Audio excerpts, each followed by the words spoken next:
นอกจากการสนับสนุนช่องของเรานะครับผ่านการกดไลค์กดแชร์แล้วก็ Subscribe นะครับผมปัจจุบันนะครับผมช่องของเราได้เปิดช่องทางใหม่ๆนะครับผมเพื่อให้ผู้ชมนะครับผมและแฟนๆของช่องนะฮะสามารถให้การสนับสนุนช่องเล็กๆช่องนี้นะครับให้ได้ไปต่ออย่างต่อเนื่องนะครับและมั่นคงนะครับผมด้วยระบบสมาชิกนะครับผมที่ช่องเราเพิ่งเปิดขึ้นมานะฮะซึ่งทุกคนสามารถที่จะกดสมัครนะครับผมสมาชิกนะครับผมที่ปุ่มจอยนะครับผมหรือปุ่มสมัครสมาชิกนะครับผมที่มุมขวาล่างใต้คลิปนะครับผมหรือมุมขวาบนในหน้าต่างของช่องนะครับผมเพียงเดือนละ50 บาทเท่านั้นนะครับผมโดยมีสิทธิพิเศษมากมายไม่ว่าจะเป็นตราประทับแสดงระดับหลังชื่อนะครับผมเป็นรูปเรือชิปเปอร์ที่ออกมาแบบอย่างสวยงามนะครับผมพร้อมกับอีโมจินะครับเป็นรุ่นพี่แฮมชิปเปอร์นะครับผมสุดน่ารักนะครับซึ่งใช้ในการพูดคุยนะครับผมในช่องคอมเมนต์พร้อมสิทธิพิเศษต่างๆมากมายที่กำลังจะตามมาในอนาคตนะครับผมอีกอย่างหนึ่งคือทั้งการชมคลิปแบบ Exclusive นะครับก่อนใครนะครับผมหรือ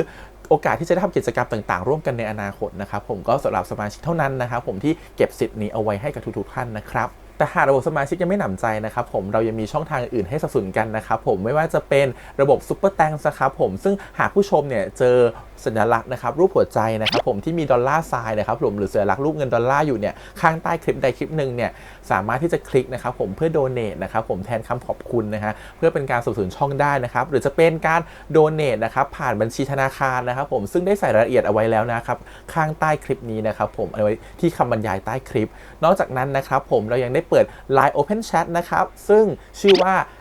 ACS Channel Family นะครับผมก็เลยขอเชิญชาวช่องทุกคนนะครับผมเข้าร่วมห้องแชทได้โดยไม่มีค่าใช้จ่ายใดทั้งสิ้นนะครับผมเอาไว้พูดคุยแลกเปลี่ยนข่าวสารกันนะครับผมในครอบครัวของเราและผมได้จัดทำสติกเกอร์ลายรุ่น Lovely พี่แฮมนะครับชิปเปอร์นะครับเอาไว้เป็นสติกเกอร์ที่ใช้พูดคุยกันด้วยนะครับจะได้ใช้คุยกันในกลุ่มก็น่ารักดีนะครับผมหรือจะเอาไปใช้คุยกับเพื่อนๆส่วนตัวก็ได้นะครับไม่ติดอะไรเลยนะครับผมตั้งใจทำออกมามากๆนะฮะเพียงชุดละ35 บาทเท่านั้นนะครับผมใช้ได้ตลอดชีพนะครับผมก็หวังว่าทั้งหมดนี้นะครับผมจะเป็นเรื่องราวดีๆที่จะเกิดขึ้นกับช่องของเราและชาวช่องของเราทุกคนนะครับผมเพื่อมุ่งหน้าต่อไปสู่ปี 2023 ปีนี้และก้าวต่อไปด้วยกันอย่างมั่นคงนะครับผมอย่าลืมสนับสนุนกันนะครับขอบคุณครับ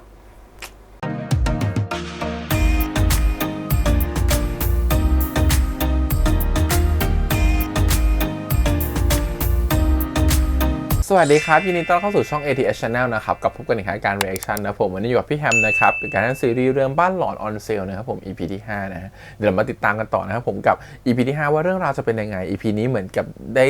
เห็นแวบๆว่าเกสเนี่ยเป็นเชฟปอมด้วยนะครับผมเดี๋ยวรอดูซิว่าเรื่องราวนั้นจะเกี่ยวกับคนที่เป็นครูของตัวของพีชแน่ๆนะครับผมว่าตัวลงพีชเนี่ยเป็นอะไรทำไมถึงเห็นผีตอนที่เหมือนกับว่าเขาทำอาหารแล้วทำไมถึงเกิดเหตุการณ์นี้ขึ้นรวมถึงว่าตัวเขามีปมอะไรหรือเปล่าเกี่ยวกับการทำอาหารที่เขาต้องมือสั่นตลอดเวลาเดี๋ยวคงจะมีการเฉลยลงมาใน EP นี้นะแต่ก่อนอื่นเลยขอบคุณก่อนนะทาง GMTV ที่อนุญาตทำเรีแอคชั่นได้นะครับไปดูกันเลยครับกับบ้านหลอนออนเซอร์ EP ที่5ครับไปเลยทำการแสดงนี่เป็นทำไมวะลูกผมจะได้ดูหรือเปล่าผมไม่รู้ลูกสาวคุณได้ดูโชว์นี้แน่นอนครับไอ้พีทไม่เคยเจออะไรที่ทำให้มันกลัวขนาดนี้ทำอะไรอ่ะจะเข้ามาเอาเอกสารอะไรอ่ะอาไม่ว่าหรอกนะแต่คราวหน้าคราวหลังให้บอกกับอาก่อนเดี๋ยวนะครับคุณสมคิดแต่นี่มันคือคดีฆ่าคนตายเนี่ยนะครับเรื่องที่เกิดขึ้นที่พัฒคารนั่นนะห้ามให้ใครรู้เด็ดขาดเลยนะครับ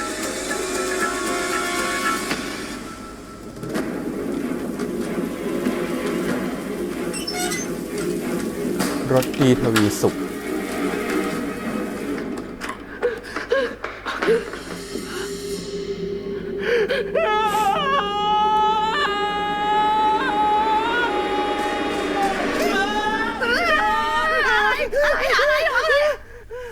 ฝันเป็นไรอ่ะเฮียฝันถึงเรื่องนั้นอีกแล้วเหรอ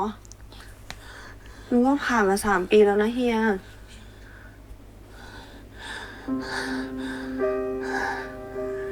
โอเควันนอนต่อเถอะ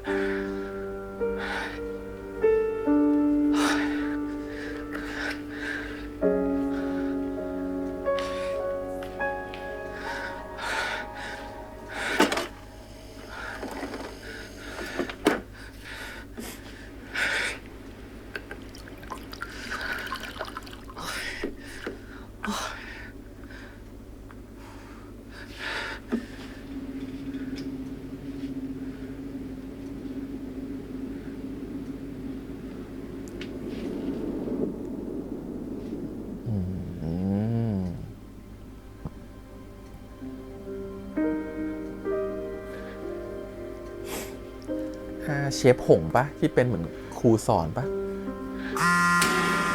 โอ๊ยสมกับเป็นหนังผี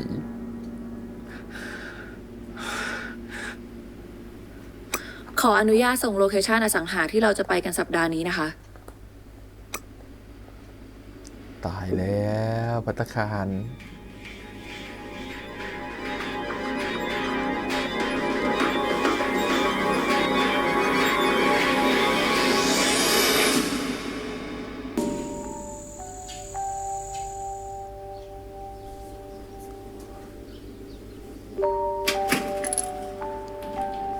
missing piece ที่นี่เป็นภัตตาคาร ชิ้น เก่า ส่วนที่หายไป คุณสมัยซื้อมาหลังจากที่ปิดกิจการลงได้ไม่นาน ช่วงแรกๆก็ปล่อยเช่า ให้คนมาทำร้านอาหารตามปกติ แต่ผู้เช่าอยู่ได้ไม่นาน ก็พากันขอยกเลิกสัญญา ย้ายออกไปหมดเลยค่ะ What Why ทำเลวจะดีขนาดเนี้ย ก็เหมือนเคยละค่ะ ว่ากันว่าเป็นเพราะความน่ากลัวของเชฟ เจ้าของภัตตาคารคนเก่าค่ะ เชฟ ไม่ล้างมือก่อนนะครับ ไม่ต้องเสือก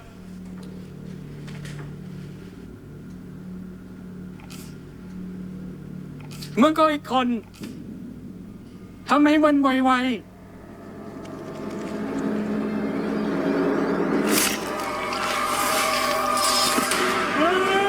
เจ้าของภัตตาคารคนเก่า ชื่อเชฟหง เป็นเชฟชื่อดังประจำย่านนี้ค่ะ แต่หลังจากเหตุการณ์อื้อฉาวเชฟหงก็ฆ่าตัวตาย ด้วยการลงแก๊สตัวเอง ในห้องครัวนี้เหรอ ใช่ค่ะ หรอ ตรงนี้เลย เหมือนแก๊สรั่วมากกว่าไหม ตามข่าวระบุว่าเชฟหงได้ทำให้ท่านชายอั้นเซเลบชื่อดัง แพ้อาหารจนโคม่าค่ะ เธอถูกกล่าวหาว่าเป็นเชฟฆาตกร จากนั้นร้านก็ปิดกิจการถาวรทันที แล้วเมื่อทำร้านอาหารไม่ได้เนี่ย ก็ขายทำอย่างอื่นซะก็สิ้นเรื่องทำเลทองขนาดนี้เนี่ยไปเราไปปรึกษาพี่กับปังกันดีกว่า ตามสะดวกเลยค่ะ แต่ดิฉันคงไปด้วยไม่ได้ อ้าวทำไมอ่ะ ก็ดิฉันขอลางานครึ่งวันจำไม่ได้เหรอคะ เออ จริงด้วยอ่ะโอ้ยอย่างเงี้ยแต่ขอทนายกันอ่ะ ทิ้งเขาลงเหรอ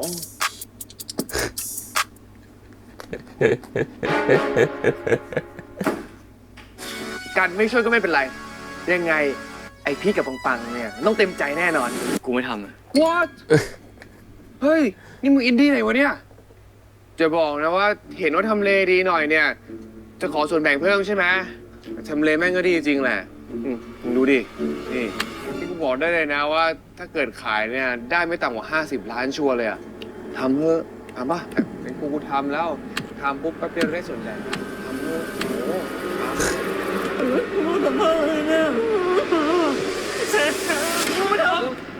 กูบอกแล้วกูไม่ท อะไรวะ ปังช่วยพี่พูดหน่อยสิ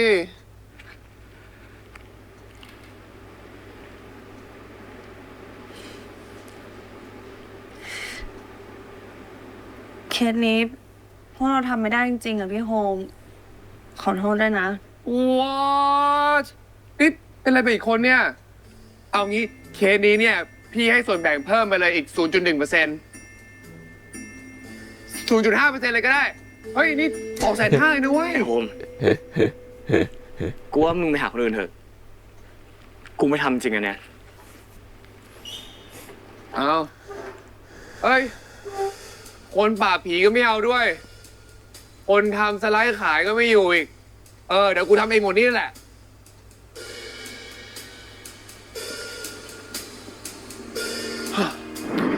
โซนข้างหน้าที่ติดรถไฟฟ้านะ เราจะทำห้างที่เชื่อมต่อสถานีเลย ส่วนพื้นที่ข้างหลังเนี่ยกะว่าจะทุบทำคอนโดสัก 1,000 ยูนิต พี่สุรเดชมีคำถามอะไรไหมครับ มีครับ คอฟ้าอยู่ตรงไหนครับ โห พี่สุรเดชพี่ไม่ทันเลยเหรอ ผมว่าให้คุณกันมาช่วยเถอะครับ เดี๋ยวนะครับคุณสมคิด แต่นี่มันคือคดีฆ่าคนตายเลยนะครับ ก็เพราะว่ามันร้ายแรงขนาดนี้ไงล่ะครับ เลยต้องขอจริงๆ ส่วนเรื่องที่เกิดขึ้นที่ภัตตาคารนั่นน่ะ ห้ามให้ใครรู้เด็ดขาดเลยนะครับ นี่คุณต้องการอะไร ดิฉันต้องการแฟ้มหลักฐาน คดีที่ท่านช่วยปกปิดของคุณอาสมคิดค่ะ คิดจะทำตัวเป็นศัตรูกับผมระวังตัวกันหน่อยก็ดีนะ เพราะผมสามารถที่จะ ฮัลโหลคุณโฮม มีอะไรคะ ร้านเชฟผงชื่ออะไร รสดีทวีสุขค่ะ เซิร์ชเน็ตเอาก็ได้นะคะ แค่นี้ค่ะ ขอโทษค่ะ ต่อเลยค่ะ ผมสามารถที่จะทำให้คุณหายไปได้อย่างไรหรอก และจะไม่มีใครที่จะ เฮ้ย นี่คุณไปคุยธุระให้เสร็จก่อนไหม คุณโฮม มีอะไรอีกคะ รสดีทวีสุขสะกดยังไง เอางี้นะคะ เดี๋ยวดิฉันจะจัดการให้ตอนเสร็จธุระค่ะ แค่นี้นะคะ สวัสดีค่ะ เมื่อสักครู่ถึงไหนแล้วนะคะ เอาเป็นว่า ผมไม่มีทางมอบหลักฐานให้กับคุณเด็ดขาด ดิฉันทราบว่าท่านยังเก็บหลักฐานทุกอย่างไว้ เผื่อกรณีคุณอาสมคิดจะหักหลังใช่ไหมคะ ดิฉันรับรองค่ะ ว่าคุณอาสมคิดจะไม่มีทางรู้เรื่องนี้เด็ดขาด แต่ถ้าท่านไม่ช่วย ดิฉันก็ไม่มีทางเลือก นอกจากปล่อยคลิปเสียงนี้ออกไป คงไม่ต้องบอกนะคะ ว่าจะเกิดอะไรขึ้นต่อ เดี๋ยว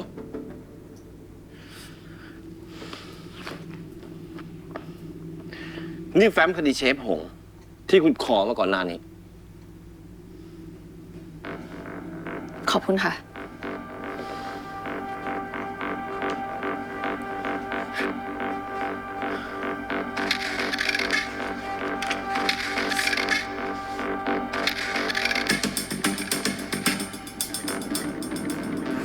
สออุกอสุฮัลโหลการคิดถึงอยู่พอดีเลยอ่ะแฟ้มคดีเชฟหงเหรอได้สิ ส่งมาสิ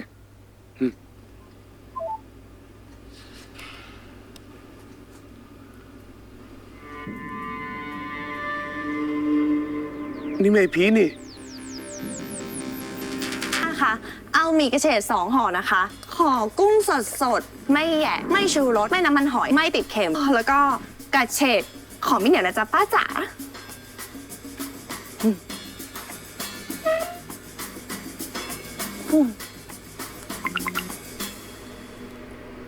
คุณโฮมอยากนัดคุณปังกับคุณพีทคุยเรื่องปราบผีที่ภัตตาคารพรุ่งนี้ค่ะ ตอนนี้เฮียพีทกับปังอยู่ต่างจังหวัดกันค่ะ ไม่สะดวกจริง ได้เหรอพี่จุลเดชจัดการ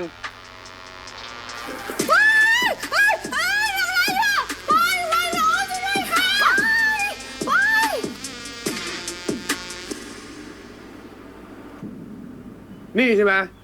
เหตุผลที่ไอ้พี่ไม่ยอมปราบผีเชฟหง นี่อย่ามาขู่นะ ไม่งั้นปังจะเคซี่จริงๆด้วย ปังจะฟ้องให้หมดเลย ข้อหาข่มขู่คุกคามทำให้คนอื่นเดือดร้อนรำคาญ งั้นก็เตรียมโดนฟ้องกลับได้เลยค่ะ ในข้อหาที่ไม่ยอมไปปราบผีตามที่ตกลงกันไว้ตามสัญญา กันทำไมไม่เข้าข้างกันเลยอะอย่างนี้มันต้องเพื่อนหญิงพลังหญิงไม่ใช่เหรอแม่ ในทางกฎหมายคนทุกคนมีแม่คนเดียวค่ะ คุณปัง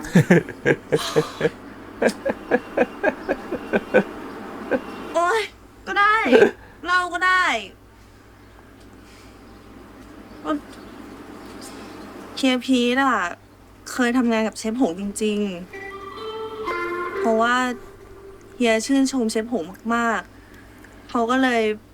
ไปสมัครเป็นเชฟที่ภัตตาคารนั่น สำหรับการคัดเลือกเชฟใหม่ในวันนี้ เราจะคัดเลือกจากสกิลการหั่นผัก โดยวัดจากความเร็วและความสม่ำเสมอของผักที่ได้ เริ่ม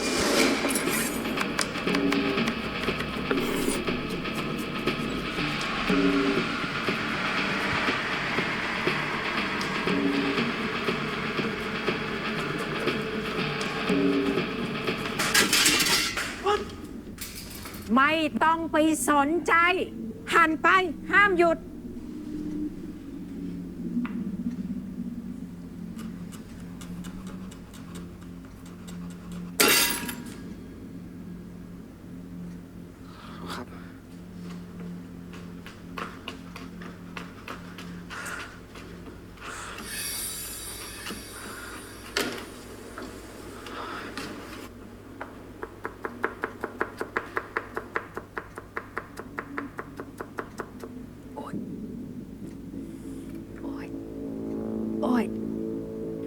เชฟเป็นอะไรหรือเปล่าครับ โอ้ย เชฟครับ โอ้ย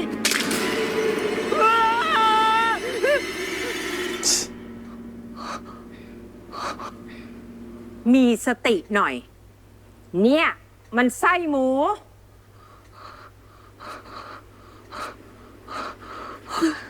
ในครัวเนี่ย มีเรื่องมีราวเกิดขึ้นได้ตลอดเวลา ขี้ตกใจแบบเนี้ย ไม่เหมาะจะเป็นเชฟหรอกนะ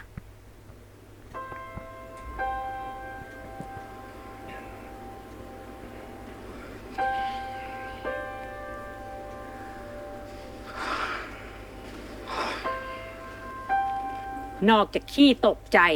ยังยอมแพ้ง่ายอีก ที่ดุอ่ะ ไม่ได้ให้ยอมแพ้ แต่ให้ปรับปรุง ชื่อพีทใช่ไหมเราน่ะ ครับ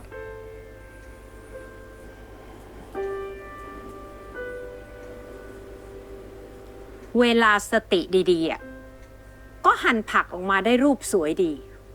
ถ้าทำแบบนี้ได้ตลอดนะ อนาคตเชฟก็อยู่ไม่ไกลหรอก เอาเป็นว่า วันเนี้ยฉันรับเธอไว้ทั้ง2 คนก็แล้วกัน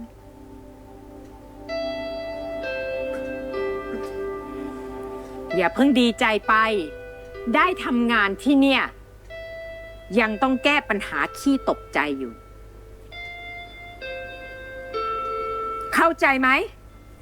เข้าใจครับ ผมจะพยายามให้เต็มที่ครับเชฟ เชฟหงเป็นคนดูดุๆเนียบๆแต่ลึกๆแล้วอ่ะ ก็เป็นคนใจดีมากเลยแหละ เบสได้หรือยัง มาเร็ว เสร็จแล้วครับ นี่อันนี้ก็นะครับขอบคุณครับ เฮียพีทเองก็เห็นเชฟหงเป็นไอดอลเลยพยายามฝึกฝนอยู่หลายเดือน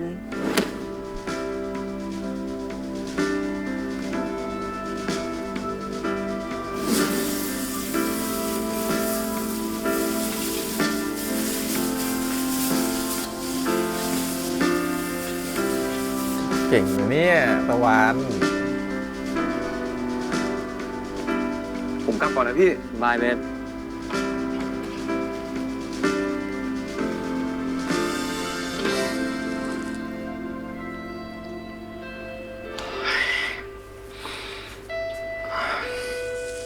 โอ๊ยทำอะไรน่ะ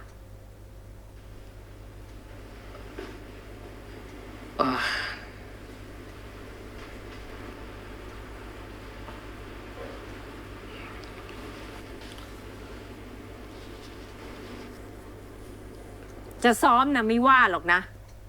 แต่ก็ต้องระวังด้วย ขอโทษครับ เดี๋ยวท่านชายอ้านน่ะเขาจะมีงานเลี้ยง มากินอาหารที่ร้าน สนใจจะเป็นซูเชฟไหม สู้เชฟ คือจะให้ผมเป็นผู้ช่วยเชฟเหรอครับ ก็ใช่อะสิ หูตึงแล้วไง ว่าไงล่ะ สนใจครับเชฟ ขอบคุณมากนะครับ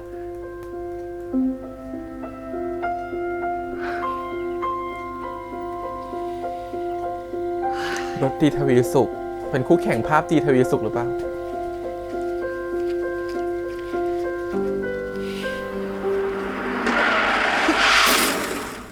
อ๋อ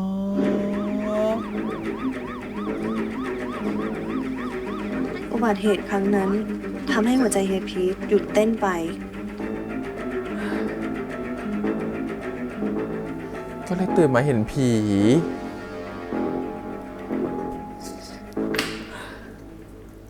ญาติคุณสันติภาพใช่ไหมครับ หมอจะแจ้งให้ทราบว่าคนไข้เสียชีวิตแล้วนะครับ หมอเสียใจด้วยนะครับ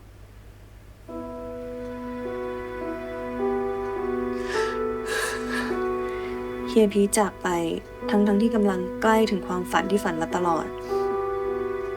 แล้วอะไรคือหัวใจหยุดเต้นไปแล้วกลับมาใหม่อย่างนี้หรอ คุณหมอคะ ชีพจรคนไข้กลับมาแล้วค่ะ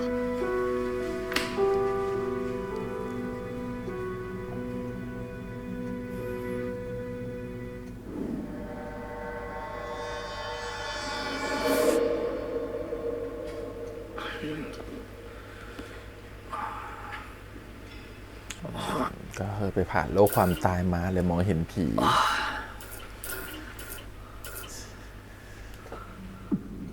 โอ้ยไม่เอาฉากนี้น่ากลัว ขอโทษนะครับคุณลุงกี่โมงแล้วครับ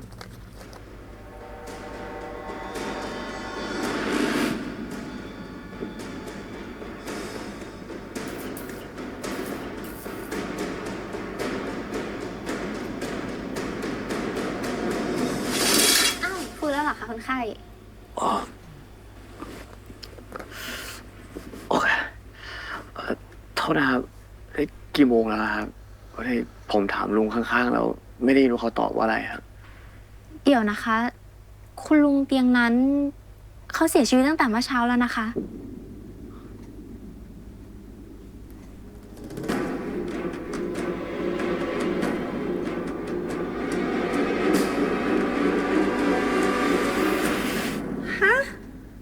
นี่เฮียเห็นผีจริงเหรอ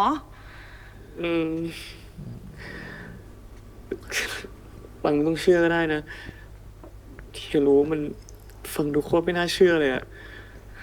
ปังเชื่อเฮียอยู่แล้วแต่ว่าเฮียจะเอายังไงต่ออ่ะ แต่เป็นคนที่ตกใจด้วยไง แต่สภาพแบบนี้เฮียไปทำงานพรุ่งนี้ไม่ได้แน่นอนเลยอะอุตส่าห์ได้โอกาสแล้วแท้ๆปัง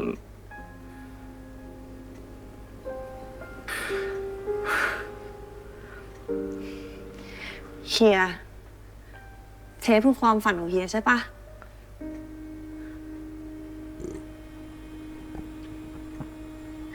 งั้นเฮียก็อย่ายอมแพ้ อย่าไปสนใจพวกผีนั่น อย่าให้มันมาทำลายความฝันของเฮียเด็ดขาดเล่าจริงๆนะ ที่ธนาคารนั่นน่ะ ก็อาจจะไม่มีผีก็ได้ จริงไหม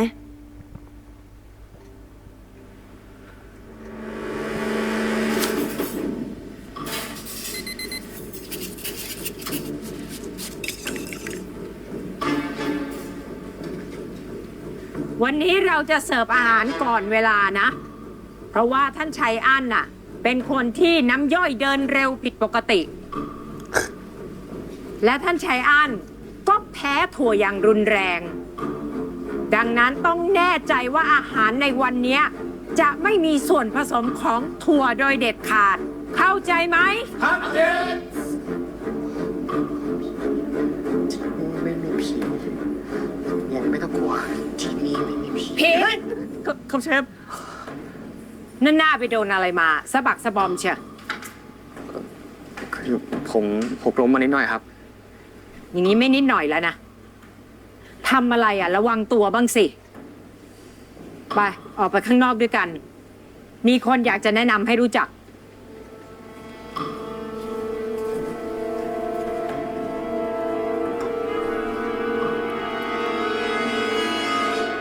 นี่เชฟพีทเป็นสู่เชฟวันนี้ค่ะ ท่านชาย สวัสดีครับ ใช่อัน รบกวนด้วยนะครับเชฟพีท ครับผม เชฟหงครับ ยังไงวันนี้รบกวนเชฟหงเตรียมอาหารให้อันอีกที่หนึ่งได้ไหมครับ พอดีว่าน้องออนแอนมาด้วย ได้ค่ะ ถ้าอย่างนั้นดิฉันจะเตรียมอาหารเผื่อน้องลูกเทพ Don't listen to her เชฟหงอย่าเรียกว่าลูกเทพ อันนี้ออนแอนลูกสาวอันเอง ได้ค่ะ พีทเป็นอะไร ไม่ได้เป็นไรครับ อุ้ยตายแล้ว มีวิญญาณอยู่ตุ๊กตาจริง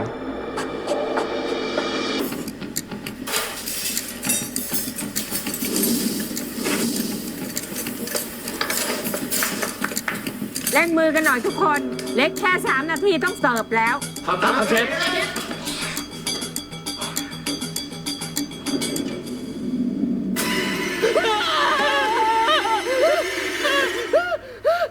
พีท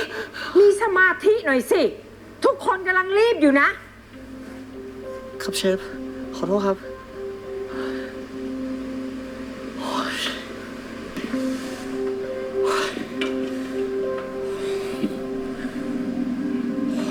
อ๋อใช้น้ำมันถั่วเหลือง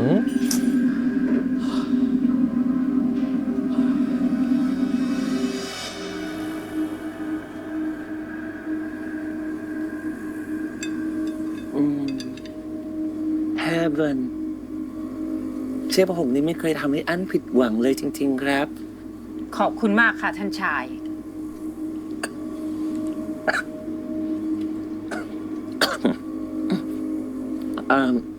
เชฟผมครับ ไม่ครับเชฟผมใส่อะไรลงไปบ้างนะครับ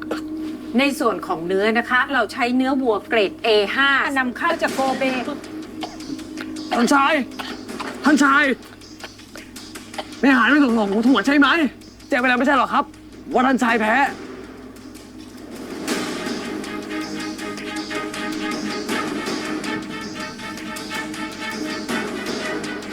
พีทเธอผัดกับน้ำมันอะไร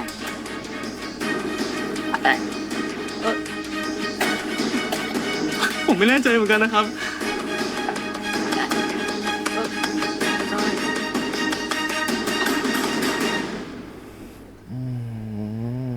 เพราะความโลภของเขา เพราะแบบนี้ใช่ไหมคะทำให้คุณพีทมีอาการมือสั่น จนไม่สามารถประกอบอาชีพเชฟได้อีก ไม่ใช่ จริงๆมันมีอะไรที่ซับซ้อนกว่านั้นอะ ใช้อัน หลั เฉี ง ยด จาก ดั นั้น บด้วย ข่าว รถ ใช้ มื อัน อ ก็กลายเป็นข่าวให ขอ ญ่ งเชฟผง เชฟผงถูกสื่อโจมตีอย่างหนัก จนต้องปิดร้านชั่วคราว ไม่ยอมรับโทรศัพท์ใคร ติดต่อทางไหนก็ไม่ได้เฮียพีทเองก็รู้สึกผิดมากที่ตัวเองเป็นสาเหตุ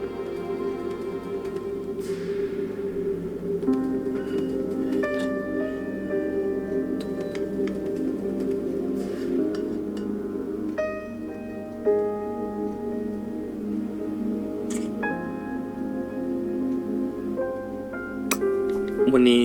ผมขอทำอาหารไปให้เชฟทานนะครับ ผมอยากขอโทษเชฟที่ผมสะเพร่า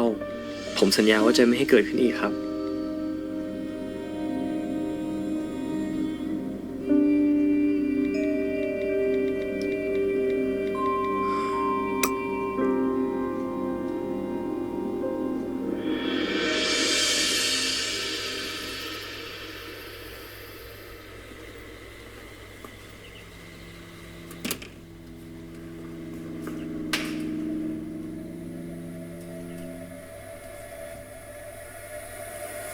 เดี๋ยวเรื่องของไซอันมันต้องมี EP หนึ่งเป็นของไซอันแน่ๆ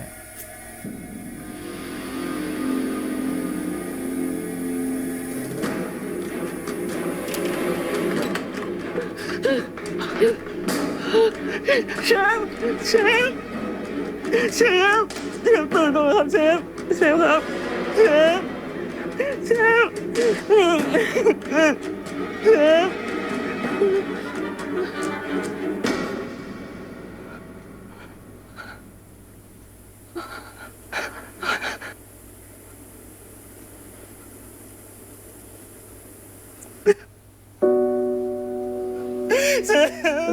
ตื่นได้ไหมผมขอโทษครับเชฟตื่นมาว่าผมหน่อยได้ไหมเชฟตื่นได้ไหมเชฟตื่นมาก่อนครับเชฟ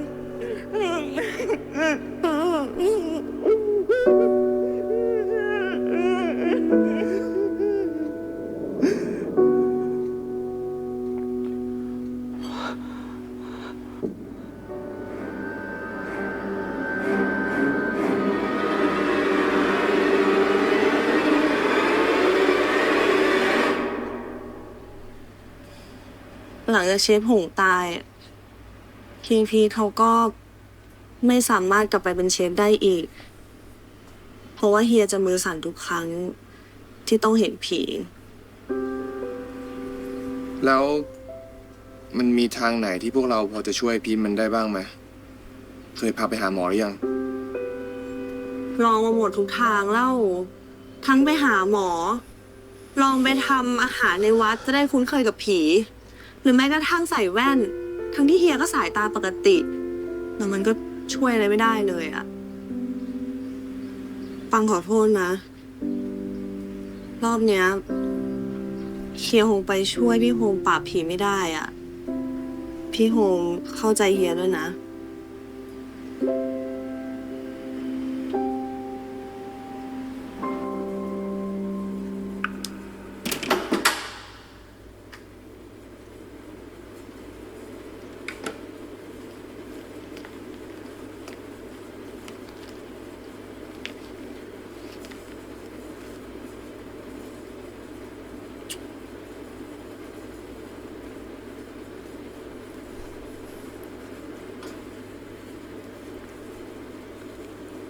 Hello เชฟหง My name is Home นะ ไอเป็นเพื่อนของไอพีทมันอ่ะ ผมรู้แล้วว่าเชฟหงยังอยู่ที่นี่อะเพราะฉะนั้นเชฟหงช่วยให้ไอพีทมันกลับมากลายเป็นเชฟอีกครั้งหนึ่งได้ไหมครับ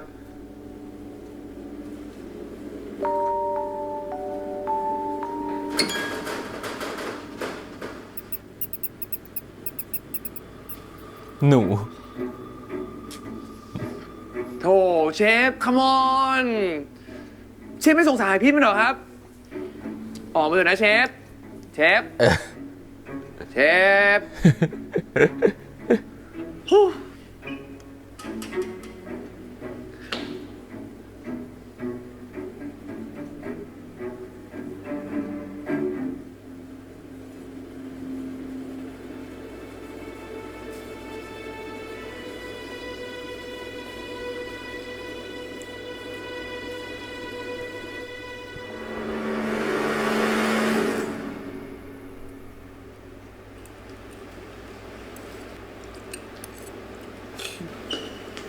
เอ้าพี่โฮม หรือเชฟไม่ได้ฆ่าตัวตายเหร กิ อ นข้าวด้วยกันปะ ไม่เป็นไรพี่มาแป๊บเดียวอ่ะ เดี๋ยวคุยเรื่องป่าบผีที่พัตตาคารจบพี่ก็กลับละ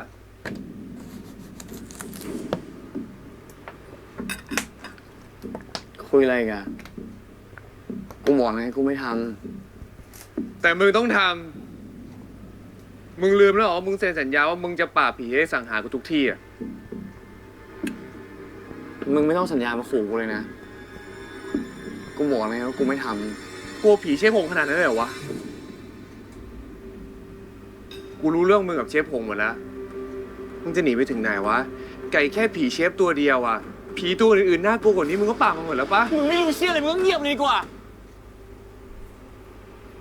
มึงเคยทำคนตายเหรอ มึงถึงจะเข้าใจความรู้สึกกูอะ กูไม่รู้เชื่ออะไรทั้งนั้นแหละ กูรู้แค่ว่ามึงต้องป่าบผีเชฟหงให้กูเพราะกูเซ็นสัญญาถ่ายที่ทำคอนโดไปแล้ว แล้วถ้าครั้งนี้มึงยังหนีอีกนะ มึงก็เตรียมกลับไปอยู่ห้องเช่าโซมๆของมึงเลย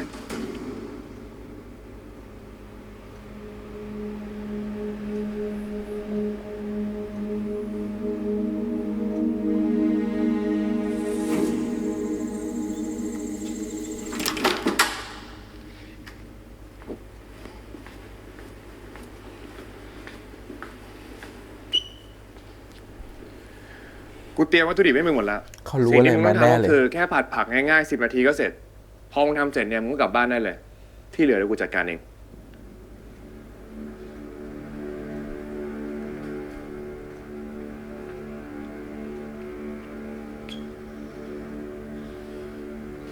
พี่โฮมให้ปังไปอยู่เป็นเพื่อนเฮียเถอะนะ ไม่ได้ เรื่องนี้เป็นเรื่องที่พีต้องจัดการด้วยตัวคนเดียว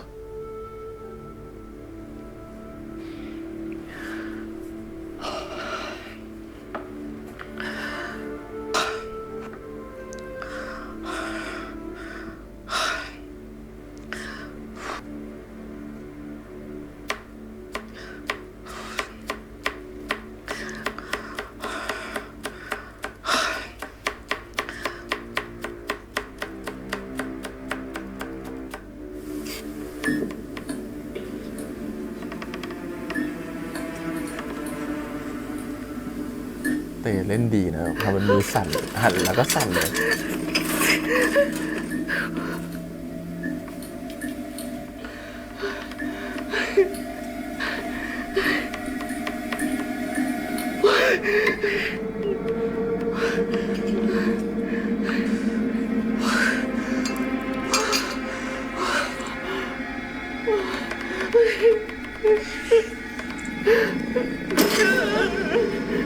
ชอ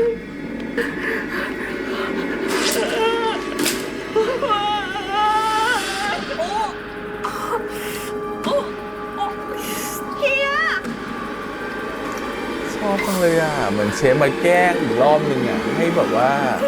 เธอเป็นเชฟให้ได้อะไรอย่างเงี้ย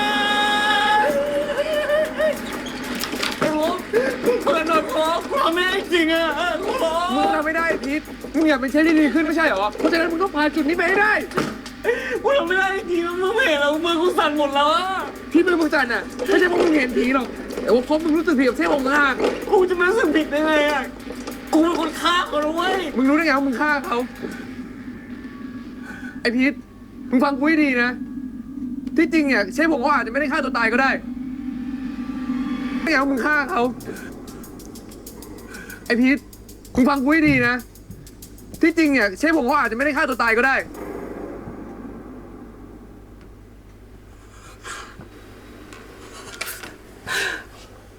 มึงรู้ได้ไงอ่ะมึงหลอกกูปะเนี่ย กูไม่ได้หลอกมึง กูไปสืบมาหมดแล้ว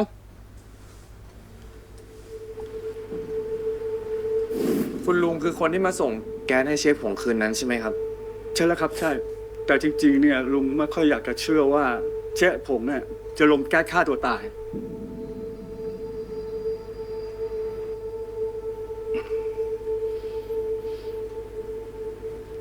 ผมเปลี่ยนให้เลยไหมเจ๊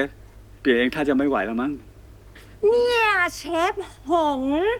เรื่องเปลี่ยนสายแก๊สแค่เนี้ยสบาย แล้วเจ๊มันเป็นไงบ้างได้ข่าวปิดร้านไปไม่ใช่เหรอ ปิดแล้วก็เปิดใหม่ได้ เนี่ยนะกำลังทดลองสูตรอาหารสำหรับเปิดร้านใหม่ อย่าลืมแวะมาชิมกันบ้างนะเฮีย กำลังใจดีขนาดนี้เนี่ยนะ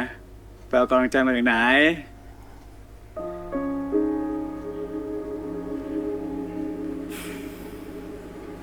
ลูกศิษย์น่ะ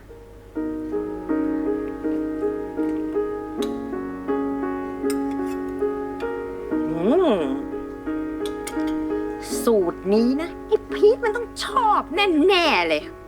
แล้วมันก็จะตกใจจนหน้าหงายแล้ว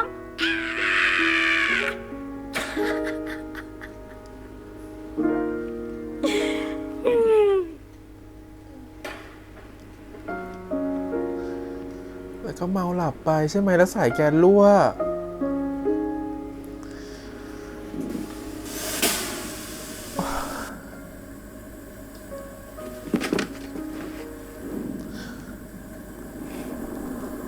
ไม่มีใครรู้หรอกว่าเชฟผมเขาฆ่าตัวตายจริงหรือเปล่า คนที่รู้ดีที่สุดก็คือมึง มึงคือคนที่รู้จักเชฟผมดีที่สุดไม่ใช่เหรอวะ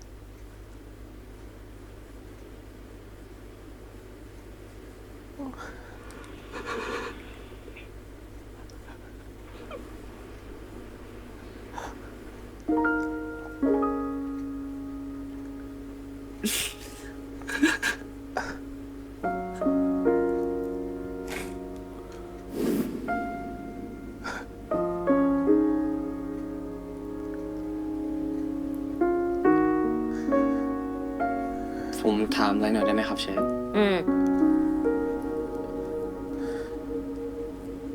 ทำไมถึงเลือกผมเป็นซูเชฟล่ะครับ ก็เพราะเราอ่ะ มันไม่ได้เรื่องไง ทั้งขี้ตกใจทั้งขี้ป๊อตแต่ก็เพราะอย่างนี้แหละ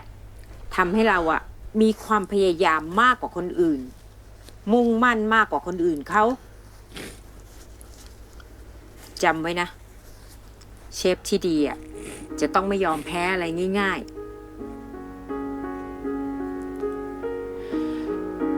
เชฟจะรอดูวันที่เราเป็นเชฟอยู่นะ ครับเชฟ ผมจะพยายามทำให้ได้ครับ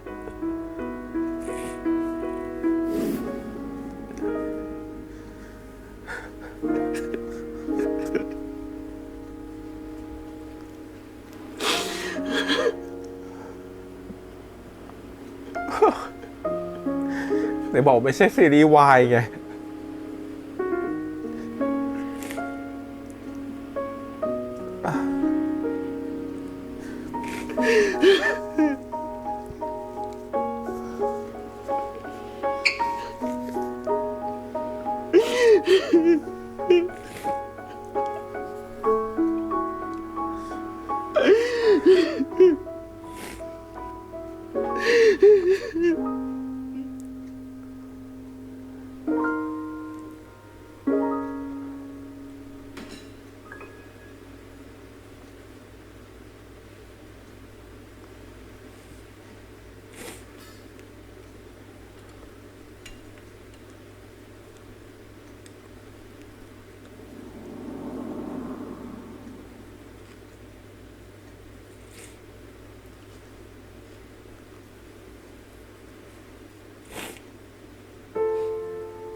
มือก็หยุดสั่นด้วย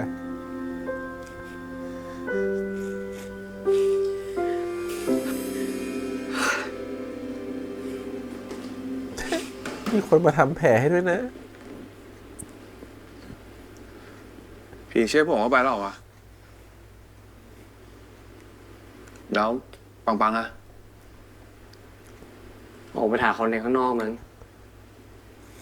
แล้วกันน่ะวันนี้ไม่มาหรอ การเขาลากิจอะครั้งก่อนลาแล้วก็กูโทรไปกวนทั้งวัน ก็เลยไม่ได้เป็นอันนำธุระอะไรเลยอะ สมว่าเป็นมึงเลยนะแล้วยังไงอะที่เนี่ยมึงจะขายทำคอนโดเมื่อไหร่นะ กูหลอกมึงเฉยๆอะงั้นมึงจะยอมมาหาผีเชฟผมอะ เอ้าแล้วในโครงการคอนโด50 ล้านของมึงอะไรนั่นน่ะ ช่างมันเถอะถ้าเกิดเชฟผมเขาอยากให้ที่นี่เป็นร้านอาหารน่ะ กูก็ขายต่อให้คนที่อยากจะทำอาหารจริงๆดีกว่า รับบทคนดีเฉย แล้วมึงอะจะเอาไงต่อ กูก็คงไปสมัครเป็นเชฟมึงมือกูขายนี่ เฮ้ย อะไรของมึงเนี่ย หายอะไร มึงยังขี้ตกใจเหมือนเดิมเลย แต่มือกูไม่สั่นแล้วมึงดูดิอ่ะนี่ เออว่ะ ทำแผลเขาหน่อยละกัน กูทำแผลให้ โอ้ยตายตายตาย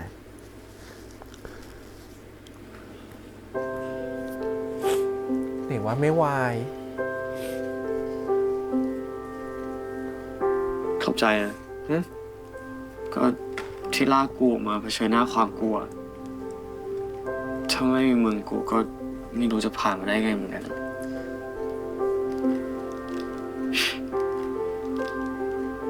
แน่มึงไม่ต้องมาจ้องตากูแบบนี้เลย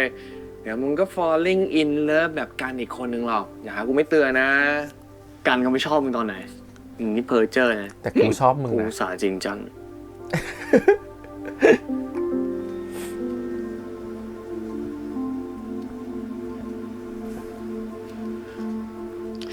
ของจริงกูไม่รู้เหมือนกันนะว่า ถ้ากูไม่โดนรถชนเมื่อ3 ปีที่แล้ว ตอนนี้กูจะเป็นยังไงอยู่ แล้วนี่มึงรู้ปะเนี่ยว่าใครเป็นคนชนมึงอะ ไม่รู้อ่ะพอชนเสร็จแม่งก็หนีไปเลยอะกูเคยไปแจ้งความนะ แต่ไม่มีอะไรคืบหน้าเลยอะเคยไปขอดูกล้องวงจรปิดด้วย แต่ว่ามันก็ไม่มีว่ะ เหมือนว่า คนชนแม่งใช้เงินปิดปากตำรวจไปหมดแล้ว แล้วมึงจำหน้าไม่ได้เหรอว่าใครเป็นคนชนอะ จำได้ไงเรา กูโดนชนกูสลบไปเลยดิจำได้แค่ว่า เป็นรถสปอร์ตสีเหลือง อุ้ย กดแรงทำไมเนี่ย ของอาสมคิดหรือเป ก็ ล่า มึงชวนกูคุยทำไมอะ เอ้าความผิดกูอีก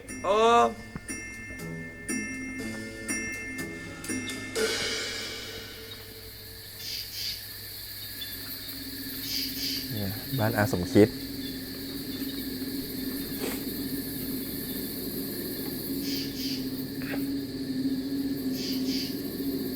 ไม่มีประวัติผู้เสียชีวิตเลยเหรอคะแต่ดิฉันได้ข้อมูลมาจริงๆนะคะว่าคืนนั้นมีอุบัติเหตุเกิดขึ้นจนมีคนเสียชีวิตแล้วร่างของเขาก็ถูกส่งมาที่โรงพยาบาลแห่งนี้อีกด้วยไม่มีผู้เสียชีวิตนะคะแต่ผู้บาดเจ็บเนี่ยมีภาวะหัวใจหยุดเต้นชั่วขณะเลยอาจทำให้เกิดการเข้าใจผิดว่าเสียชีวิตก็ได้นะคะ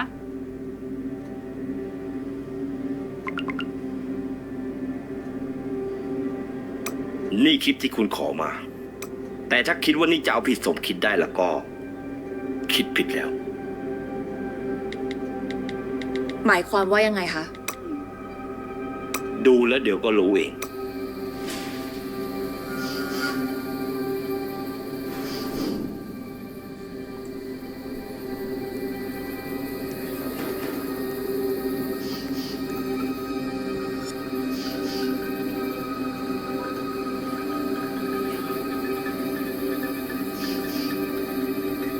นี่แกคิดวิธีแก้ปัญหาได้ดีที่สุดแค่นี้เองเหรอที่แกทำไปมันมีแต่จะทำให้ทุกอย่างมันแย่ลงผมขอโทษครับพ่อแต่มันเป็นหนทางเดียวที่เราจะทำได้ตอนนี้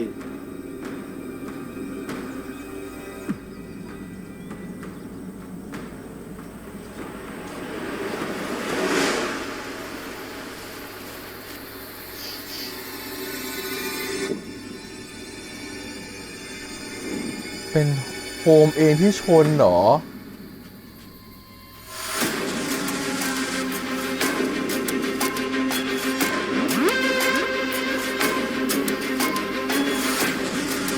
เพื่อให้ถูกส่งไปเรียนเมืองนอกไอ้โฮมทำผิดก็ต้องรับผิดสิคะสิ่งที่อีกฝ่ายต้องเผชิญมันเจ็บปวดน้อยกว่าของคุณโฮมเหรอคะถ้าเกิดยังไม่พร้อมจะสารภาพอ่ะ กูอยากทำฟูลคอร์สเป็นของตัวเองแบบได้เล่าเรื่องราวชีวิตของตัวเองอะไรเงี้ยเมนูนี้ได้รับแรงบันดาลใจมาจากตอนที่ผมโดนรถชนครับ พี่เป็นไรปะเนี่ยทำถึงจะเห็นผีอ่ะโอ้ยซีรีส์ดีเลยนะฮะเรื่องนี้นี่พูดเลยว่านี่เป็นอีกผลงานของค่ายเจมในปีนี้ที่รู้สึกว่าโอเคต้องตาหรือว่าเป็นซีรีส์ที่ดีนะแบบดูทั้งค่ายเจมมาแทบจะทุกเรื่องเนาะรู้สึกว่าเรื่องนี้ทำได้ดีแล้วก็มีคนพูดถึงเยอะด้วยแล้วก็มีคนพูดหลังบ้านมาเหมือนกันว่ามีคนพูดคนหนึ่งที่แบบว่าเป็นคนที่แบบทรงอิทธิพลเหมือนกัน พูดว่าตั้งแต่ดูของค่ายเจมมาในปีนี้อันเนี้ยคือซีรีส์ที่รู้สึกว่าแบบเขารู้สึกว่าทำออกมาได้ดีที่สุดแล้วในปีนี้หนึ่งในเรื่องที่ทำได้ดีที่สุดในปีนี้ส่วนเรารู้สึกว่าตอนแรกเขาพูดมาเนาะเราก็ยังไม่รู้ว่าคือยังไงในความหมายของเขาเนาะแต่เขาดู EP นี้ก่อนพี่แฮมแล้วเขาก็พิมพ์มาหาไม่สักครู่นี้เลยก่อนที่พี่แฮมจะมาดู EP นี้แล้วพอเราได้ดู EP นี้ก็เข้าใจเลยว่าทำไมเขาถึงคิดแบบนั้นเพราะรู้สึกว่าแบบมันมีตัวละครมันมีที่มาที่ไปมันมีปมมันมีเรื่องราวของมันมีการเล่ามันมีแบ็กกราวด์สตอรี่ที่มันถูกวางไว้อย่างดีมากแล้วมันก็ฮุกคนได้ถูกจังหวะด้วยเราจะเห็นว่าแต่ละ EP มันถูกวางไว้อย่างดีแล้วนะ1 2 3 4 5เนี่ยว่าแต่ละมันต้องไปเจอเหตุการณ์อะไรมันต้องนำไปสู่อะไรต้องนำไปสู่สิ่งไหนอสังหาริมทรัพย์แต่ที่มันน่าเชื่อมถึงกันหมดอะไรเงี้ยเนี่ยอย่างเนี้ยมันก็วางคุณชายอั้นมาแล้วเดี๋ยวอีกทีหน้าก็ไปเจอคุณชายอั้นใช่ไหมไปทำที่บ้านของเขาอะไรเงี้ยมันก็จะโยงกันไปเรื่อยๆแล้ว12 ตอนเนี่ยมันจะเป็นการที่มันร้อยเรียงเรื่องราวต่างๆออกมาทีละตอนออกมาได้อย่างดีเลยจนสิ่งที่เราจะได้รู้ต่อไปคือความลับที่ไม่ค่อยเผยออกมาว่าตกลงเรื่องราวมันมีอะไรกันบ้างตกลงคุณอาสมคิดกำลังปิดเรื่องอะไรอยู่ตระกูลนี้กำลังมีเรื่องอะไรที่ไม่ดีอยู่รวมถึงตัวของโฮมเองที่เป็นคนชนพีชเองทำให้ชะตามถึงได้ผลัก2 คนมาเจอกันอีกครั้งหนึ่งในปัจจุบันตอนนี้เนาะทีนี้ความจริงถ้ามันเกิดขึ้นถ้าสมมติตัวของพีชรู้ว่าโฮมเป็นคนขับชนน่ะมันจะเกิดอะไรขึ้นเพราะในตอนนั้นโฮมก็เหมือนกับหนีความรับผิดชอบเนาะไม่รับผิดชอบทิ้งทุกอย่างมาแล้วก็ตัวเองก็ปล่อยให้เขากลายเป็นคนที่มีภาวะแบบนั้นเห็นผีทำให้สูญเสียทำงานไม่ได้สูญเสียอะไรต่างๆไปเยอะแยะจากสิ่งที่เกิดจากการที่เขาประมาทแล้วก็ไปชนตัวของพีชเพราะฉะนั้นน่ะเราคิดว่าเรื่องนี้มันจะเป็นเหมือนกับความจริงที่มันบอกออกไปไม่ได้ในตอนนี้โฮมอาจจะเลือกจะรอเวลาที่จะรู้สึกว่าให้ถึงจุดหนึ่งที่รู้สึกว่าพร้อมก่อนเหมือนทำบุญไถ่โทษให้หมดก่อนแล้วค่อยบอกสารภาพความจริงกับตัวพีชไปแต่เราคิดว่ามันก็มีโอกาสมากๆที่พีชจะรู้ก่อนที่โฮมจะพูดออกไปนะแต่มันอาจจะอยู่ในจุดที่ตัวของโฮมได้ทำอะไรต่างๆให้พีชไปเยอะมากแล้วก็ได้ ทีเนี้ยถ้าจะทำอะไรก็คงจะเป็นการเติมเต็มความฝันของพีชแหละเราจะเห็นว่าตัวโฮมพยายามจะเติมเต็มความฝันของพีชว่าให้เขาเป็นเชฟนะให้เขาได้เป็นเชฟจริงๆอาจจะมีร้านอาหารให้ตัวของพีชก็ได้อาจต้องรอดูว่าโฮมจะทำอะไรให้บ้างนะครับผมเพื่อจะรู้สึกไถ่โทษในสิ่งที่เขาทำลงไปทีนี้สิ่งที่เขาทำลงไปมันหนักหนาแค่ไหนมันทำให้ตัวของพีชอะแบบมึนโลกแล้วพอวันที่ตัวเองมาช่วยตัวเป็นซูเชฟมาช่วยเชฟหงเนี่ยตัวเองก็เผลอใส่น้ำมันถั่วเหลืองลงไปนะครับผมให้กับชายอั้นกินตัวเองก็เลยโทษว่าเป็นความผิดแล้วกลายเป็นว่าเชฟหงเสียชื่อเสียงตัวเองก็โทษเป็นความผิดของตัวเองและขณะเดียวกันตัวเองส่งรูปคณะฮ่องกงอะไรสักอย่างนึงเนี่ยผัดไปส่งให้ตัวเชฟหงดูเชฟหงก็ชวนว่าให้มาแล้วพอมาถึงมาเจอศพเชฟหงเนี่ยก็เลยเหมือนรู้สึกว่าตัวเองอ่ะที่เขาชวนเรามาเพราะว่าเขาจะฆ่าตัวตายให้เราดูต่อหน้าว่าแล้วทำให้เขากลายเป็นเขาคนรู้สึกผิดไปเลยเพราะว่าเขากลายเป็นว่าคิดไปว่าเชฟหงฆ่าตัวตายเพราะเขาเพราะเนี่ยเพราะผลงานที่แกทำกับฉันเนี่ยทำให้ฉันเสียชื่อเสียงฉันเลยฆ่าตัวตายต่อหน้าให้แกดูเลยเขาอาจจะมองไปถึงขั้นนั้นนะฮะก็เลยกลัวรู้สึกผิดหลายๆอย่างปนกันจนกลายว่าเหตุการณ์ทำให้เขาตัวเขามือสั่นทำอาหารไม่ได้อีกต่อไปที่ชอบมากๆเพราะว่า EP เนี่ยมันเล่าตัวละครมาได้อย่างเต็มที่แล้วมันละเอียดมากแล้วทีนี้มันเหลือแค่ตรงเชฟผงที่เป็นกุญแจสำคัญว่าเขาจะเป็นคนที่ทำให้ลูกศิษย์คนเนี้ยกลับมาเป็นเชฟได้อีกครั้งหนึ่งแม้จะเป็นวิญญาณแล้วก็ตามความรู้สึกคือเมื่อกี้ที่ร้องไห้เพราะรู้สึกว่ามันมีความสัมพันธ์ของครูกับลูกศิษย์ที่รักกันมากๆแล้วก็ห่วงใยกันมากแล้ว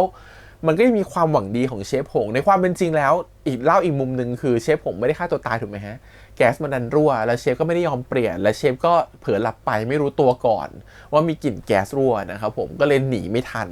เพราะว่าหมดไปกินไวน์แล้วก็เมาเหล้าแล้วก็เตรียมเมนูใหม่ให้กับพีชด้วยอยากจะสอนลูกศิษย์คนนี้อยากจะให้ลูกศิษย์คนนี้ได้ว้าวกับสิ่งที่ตัวเองทำนะฮะอยากจะเป็นกำลังใจลูกศิษย์คนนี้จนทุกอย่างมันกลับมาที่จุดตรงนี้แหละแล้วทำให้รู้สึกว่าพีชกล้ากลับมายืนตรงนี้แล้วเชฟก็รู้สึกว่าเขาก็รู้สึกผิดเหมือนกันในมุมเขาว่าความตายของเขาทำให้ตัวของพีชเข้าใจผิดทำให้ตัวของพีชไม่กล้าทำอาหารอีกเลยไม่กล้าเป็นเชฟอีกเลยซึ่งมันเป็นความฝันของเขาและเชฟกำลังทำลายความฝันของลูกศิษย์ตัวเองก็เลยเหมือนเขาเป็นวิญญาณก็รู้สึกว่ามันก็ไม่โอเคเหมือนกันก็เลยเลือกที่จะกลับมาทำให้ตัวของพีชกลับมาเป็นเชฟอีกครั้งหนึ่งแล้วสิ่งที่มันอิมแพคมากๆคือการทำให้ฉากของ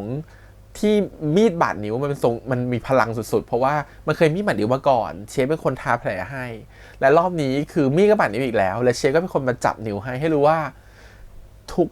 ไม่ว่าเวลาจะผ่านไปแค่ไหนฉันจะเป็นวิญญาณฉันไม่เคยโกรธลูกศิษย์คนนี้เลยฉันยังรักลูกศิษย์คนนี้อยู่เสมอเป็นห่วงเสมอ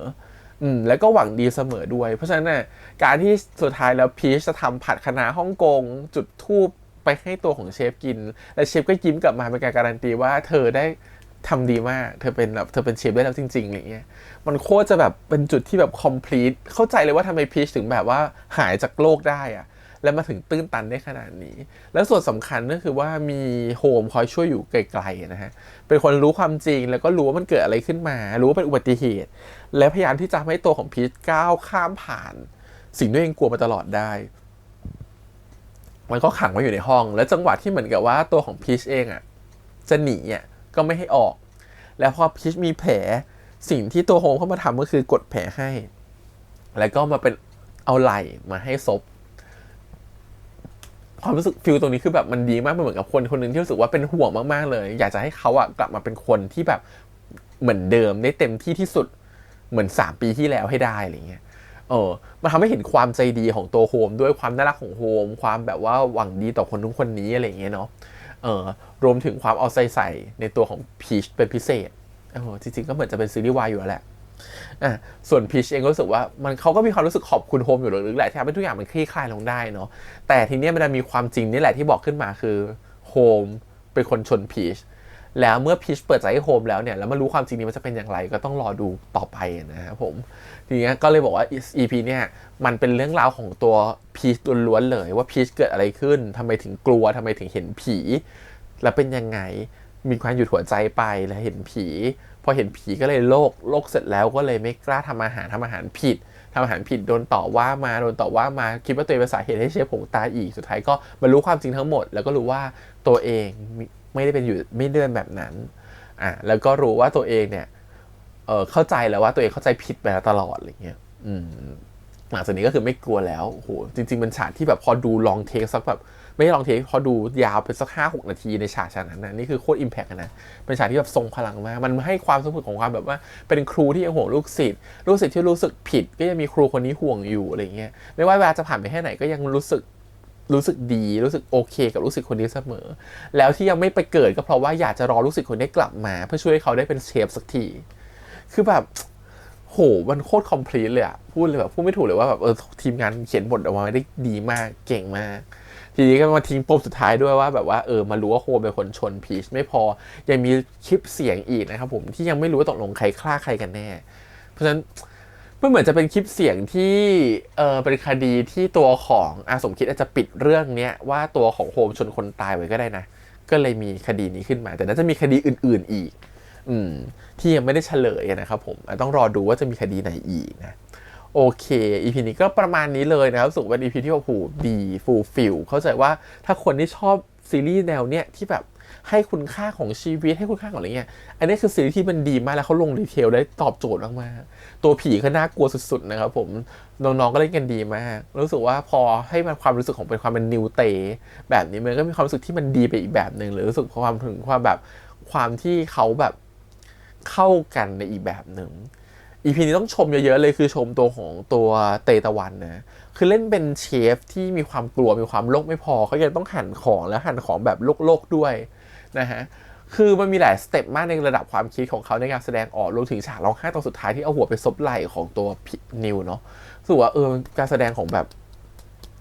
การแสดงของเตแบบพัฒนาขึ้นเยอะมากแล้วก็เห็นแบบอะไรเนี่ยที่สุดมันเป็นการเล่นที่ละเอียดมากขึ้นระดับกล้ามเนื้อแล้วอะไม่ใช่แค่ระดับแค่แสดงออกมาหรือพูดออกมาแล้วว่าตรงนี้คือสิ่งที่แบบว้าวมากๆจากการที่ติดตามเตมาตลอดนะโอเคก็ประมาณนี้นะครับผมกับบ้านหลอนออนเซลครับผม EP ที่ 5 อยู่กับปียาวๆแล้วกับเรื่องนี้ขอบคุณอีกครั้งฝากกดไลค์กดแชร์กด subscribe จะได้เสียช่องทาง YouTube Instagram Twitter แล้วก็ Facebook วันนี้พี่แฮมไปก่อนนะครับบ๊ายบาย